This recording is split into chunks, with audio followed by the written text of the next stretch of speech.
Ils sont amis depuis des décennies.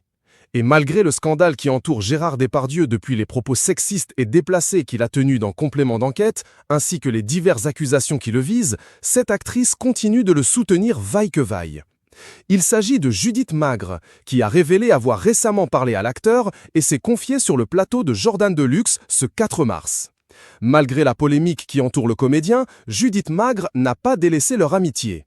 Face à Jordan Deluxe, la nonagénaire n'a pas tari d'éloges sur le mastodonte du cinéma français. Gérard Depardieu est un homme admirable, que j'adore, à qui je téléphonais encore il y a 8 jours. Je ne le juge pas, je ne supporte pas que l'on dise du mal de lui devant moi. Et si l'animateur en a profité pour demander des nouvelles de Gérard Depardieu à la comédienne de 97 ans, celle-ci a d'abord refusé de répondre, arguant que cela ne le regardait pas. Mais l'ex-épouse de Claude Lanzmann a finalement accepté d'en dire un peu plus sur l'état dans lequel son ami se trouvait.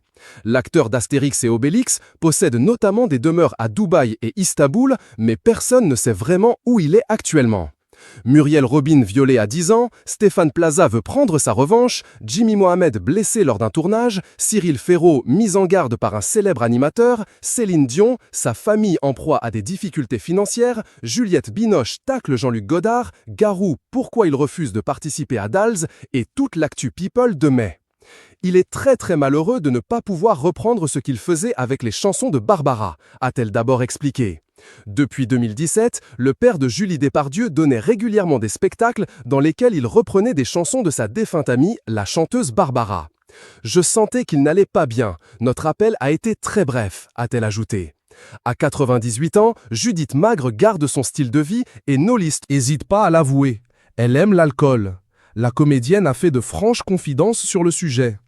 Judith Magre a d'ailleurs fait partie des signataires de la tribune publiée dans le Figaro en décembre dernier, dans laquelle des dizaines de personnalités dénonçaient un lynchage médiatique de l'acteur star des films Teste-toi, Cyrano de Bergerac ou encore Les Valseuses, après les accusations d'agression sexuelle qui le visent. Quelques semaines plus tard, alors que certaines célébrités telles que Carole Bouquet, Jacques Weber ou Charles Berlin ont fait savoir qu'ils regrettaient d'avoir signé la tribune, Judith Magre, elle, assume complètement. « Je ne suis pas là pour juger qui que ce soit. Moi, j'ai signé ça, je ne le regrette pas », a-t-elle assuré. Et la nonagénaire d'ajouter « Je trouve cela idiot que l'on ne puisse plus voir ces films. Mais enfin, il y a tellement d'idiots